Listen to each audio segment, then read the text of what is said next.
दोस्तों, आज की वीडियो बहुत ज्यादा ज्ञानवर्धक और धन प्राप्ति का मूल मंत्र है। आज की इस वीडियो में हम बात करेंगे आखिर औरत का वह कौन सा अंग बेशर्म होकर दबाने या चूसने से अचानक अपार धन की प्राप्ति होती है। लोग औरत का कौन सा अंग दबा और कसकर अमीर बन जाते हैं। जो भी मनुष्य औरत का यह अंग दबाता या चूसता है, उसके घर में सदा माँ लक्ष्मी का वास रहता है और माँ लक्ष्मी की कृपा सदैव बनी रहती है। तो दोस्तों, आज की इस वीडियो में हम बताएंगे औरत का वह कौन सा अंग जिसे हर पुरुष को दबाना या चूसना चाहिए। नमस्कार दोस्तों, आप सभी का स्वागत है आज की इस बेहद ही ज्ञानवर्धक जानकारी भरी वीडियो में। दोस्तों, आपको पता चल ही गया होगा कि आज की वीडियो में हम क्या सीखने जा रहे हैं। दोस्तों, चैनल को सब्सक्राइब करें और हर हर महादेव लिखना ना भूलें। साथ ही इस वीडियो को जो लाइक और सब्सक्राइब करें, लक्ष्मी माँ उसके घर पर सदा कृपा दृष्टि बनाए रखें। दोस्तों, एक बार की बात है, एक गाँव में शिव नाम का व्यक्ति रहता था। वह अपनी पत्नी से बहुत ज्यादा परेशान था, क्योंकि उसकी पत्नी बात पर हमेशा उसे ताना मारा करती थी, तुम्हारे पास है ही क्या घर में खाने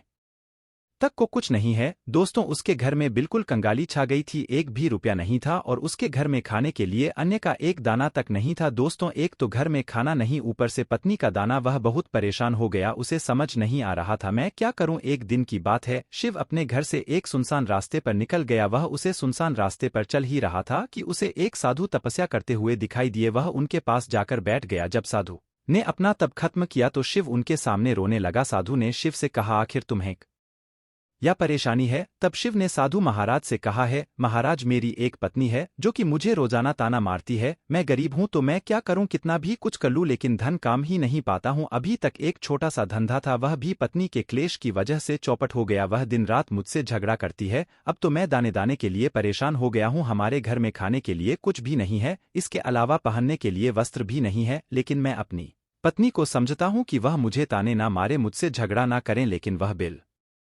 कुल भी नहीं मानती। साधु जी, इसी वजह से मैं बहुत ज्यादा परेशान हूँ, इसी वजह से मैं घर छोड़कर यहाँ आया हूँ। और साधु जी कहते हैं, रो मत बेटा, मैं तुम्हें यह काम बताने जा रहा हूँ। तुम्हें औरत का सिर्फ यह अंग बेशर्म होकर कर दबा या चूस लेना है, तुम्हारे घर में धन की प्राप्ति हो जाएगी, तुम देखते ही देखते अमीर बन जाओगे। साधु जी कहते हैं, जो भी पुरुष औरतों का यह अंग दबाता या चूसता है, उसके घर में कभी भी धन की कमी नहीं रहती है और ना ही उसके घर में लड़ाई होती है, या जो भी व्यापार करता है उसमें हमेशा तरक्की होती है।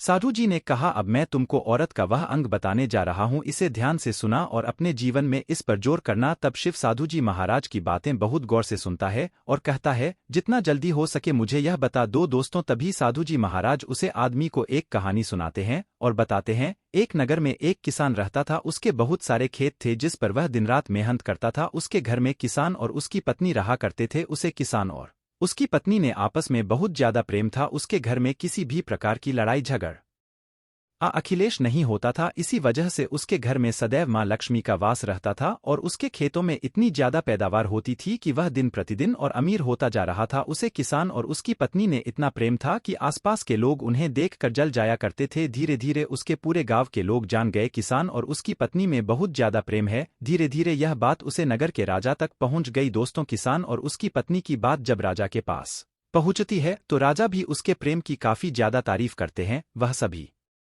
से बताते हैं कि हमारे नगर में एक किसान और उसकी पत्नी रहते हैं, जिनमें कभी भी लड़ाई झगड़ा नहीं होते हैं। उन दोनों में आपस में इतना प्रेम है कि मैं ऐसा अपनी जिंदगी में कभी भी नहीं देखा। एक बार की बात है, राजा पूरे नगर में डिंडोरी पिटवाते हैं कि इस नगर में जितने भी लोग हैं वह सभी अपने घर में घी का दिया जलाएंगे। राजा की पत्नी पूछता है कि आप ऐसा क्यों कर रहे हैं, सबके घर में घी का दिया क्यों जलता रहे हैं। राजा अपनी पत्नी की बात सुनकर कहते हैं, दीपक प्रेम की निशानी होता है, जिसके घर में घी का दीपक जलता है उसके घर में सदैव प्रेम बना रहता है। और मैं चाहता हूं कि जो प्रेम किशन और उसकी पत्नी के घर में है वह हमारे पूरे नगर में रहे, पति और पत्नी के बीच। इसीलिए मैं हर घर में दीपक जलवाना चाहता हूं। दोस्तों, अपने घर में दीपक जला देते हैं, लेकिन जैसे ही आधी रात होती है सभी के घर के दीपक भूल जाते हैं, लेकिन किसके घर का दीपक वैसे ही जलता रहता है। दोस्तों, दीपक हमेशा किसकी पत्नी जलती थी, लेकिन उसकी बात नहीं मानती थी। वह हमेशा अपनी मनमानी करती थी, उसका जो भी मन करता था वह वही काम करती थी, लेकिन किसको इस बात से कोई भी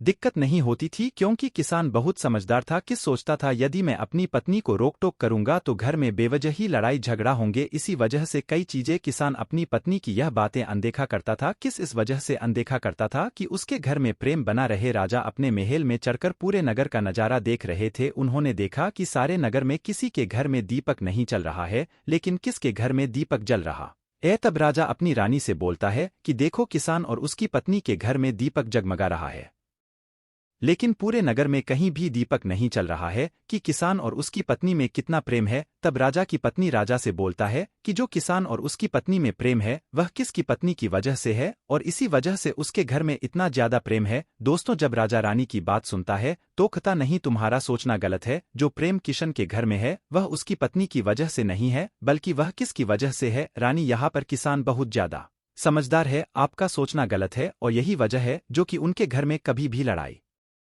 झगड़ा नहीं होता है। दोस्तों, राजा कहता है किस समझदार है और रानी कहती है किसकी पत्नी समझदार है। दोस्तों, इसी तरह कुछ देर चलता रहा। राजा कह रहे थे किस समझदार है, रानी कह रही थी किसकी पत्नी समझदार है। इसी बात को लेकर राजा और रानी के बीच काफी झगड़ा हो गया। इसके बाद रानी ने राजा की दाढ़ी उखाड़ ली और राजा ने रानी को उठाकर पटक दिया। इसके बाद राजा कहता है हम लोगों को झगड़ा करने की जरूरत नहीं है, क्यों ना हम किसान और उसकी पत्नी की परीक्षा ले ले। सारा दूध का दूध और पानी का पानी हो जाएगा। लड़ाई करने के बाद इस बात पर राजा और रानी दोनों सहमत हो गए और दोनों की परीक्षा लेने के लिए तैयार हो जाते हैं। राजा अपने महल में जाता है और एक पुरुष सैनिक को बुलाता है और पुरुष सैनिक से बोलता है कि तुम किसके पास जाओ और जो प्रश्न मैं तुमसे बोल रहा हूं वह तुम किसको बोल देना। वह पुरुष सैनिक बोलता है ठीक है महाराज। वह पुरुष सैनिक राजा की बात सुनकर किसान के पास जाता है। उसे समय किसकी पत्नी खेतों में गई थी, लेकिन किसकी कुछ तबीयत ठीक नहीं थी, इस वजह से वह खेतों पर नहीं गया था। इस समय पुरुष सैनिक किसान के घर पहुंच जाता है और किस से कहता है मैं राज दरबार से अपने मुझे भेजा है। दोस्तों, किस कहता है आपकी क्या सेवा कर सकता हूं, आप बैठ जाइए, मैं आपके लिए पानी लेकर आता हूं। तब वह सैनिक बोलता है कि नहीं, तुम कुछ भी मत लो, मैं राजा का सैनिक हूं, बस आपके पास राजा का समाचार लेकर आया हूं। तब किस कहता है ठीक है सैनिक, आप मुझे बताओ आप मेरे लिए क्या समाचार भेजा है। सैनिक कहता है किस राजा साहब ने यह बोला है कि यदि तुम अपनी पत्नी को छोड़ देते हो तो राजा जी आपको बहुत सारे हीरे जवाहरात और साथ में तुम्हारे जमीन से 2 गुना ज्यादा जमीन राजा जी आपको गिफ्ट में देंगे। इसके अलावा राजमहल का आधा हिस्सा भी आपको दिया जाएगा। लेकिन जो किसान ने जवाब दिया वह सुनने लायक। एक किसान ने कहा राजा जी अपना पूरा राजमहल मुझे क्यों ना दे दे, लेकिन मैं अपनी पत्नी को नहीं छोड़ूंगा, जाओ और अपने राजा से कह दो किसने ऐसा कहा है। सैनिक जाता है और राजा को सारी बातें बताता है। इस समय रानी वहां पर सैनिक की बात सुन रही थी। सुनने के बाद रानी ने कहा आपने किसकी तो परीक्षा ले ली, लेकिन किसकी पत्नी की परीक्षा नहीं ली है। इस तरह से हम कैसे पता कर सकते हैं कि कौन समझदार है। इसके बाद रानी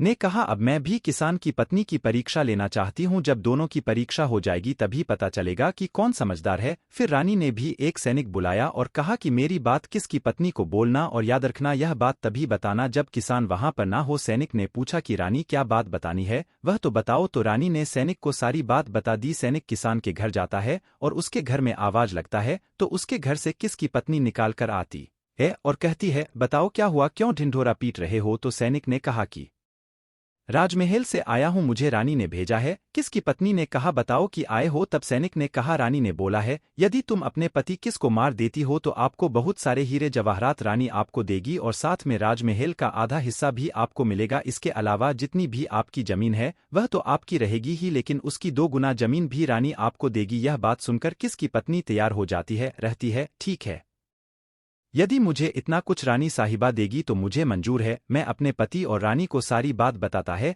कि पत्नी की बात सुनकर रानी बहुत अचंभित हो जाती है। राजा और रानी को स्त्री जात से नफरत होने लगती है। इस समय राजा अपने नगर के सभी लोगों को बुलाता है और कहता है कि मैं चाहता हूं कि मेरे और मेरी पत्नी की वजह से किसकी जान ना जाए और जो और सारी बातें बता दो और उसे किसको भड़काने उसे मार देगी। इधर सैनिक किसान के घर जाते हैं और सोचते हैं कि किसकी पत्नी किसको रात में मारेगी और दिया बुझाएगी। इससे पहले ही हम किस के घर में पहुंच जाते हैं और किस को बचा लेते हैं। दोस्तों, जैसे ही राजा के सैनिक किसान के घर पहुंचते हैं तो देखते हैं कि किस तो मरा पड़ा हुआ है। तो सैनिक किस की पत्नी से बोलते हैं कि तुमको तो किस को रात में करने के लिए बोला गया था, लेकिन आपने अभी किस को क्यों मार दिया। तब वह किस की पत्नी बोलती है कि किस को तो मुझे मारना ही था, रात में तो मुझे सिर्फ दिया ही बुझाना था, नहीं मार दिया। उनके घर से दौड़े दौड़े जाते हैं और राजा रानी को सारी बातें बताते हैं। राजा और रानी क्रोध से आगे बोला हो जाते हैं। बाद राजा और रानी किस की पत्नी को बंदी बनाकर लाने के लिए अपने सैनिक से कहते हैं। सैनिक जाते हैं, किस की पत्नी को बंदी बनाकर ले आते हैं। राजा किस की पत्नी से पूछता है ऐसा तुमने क्यों किया, तुम लालची औरत हो, तुम्हें पैसों से प्यार है। तभी किस की पत्नी ने जवाब दिया और बताया कि मुझे तो किस को पहले ही मारना था।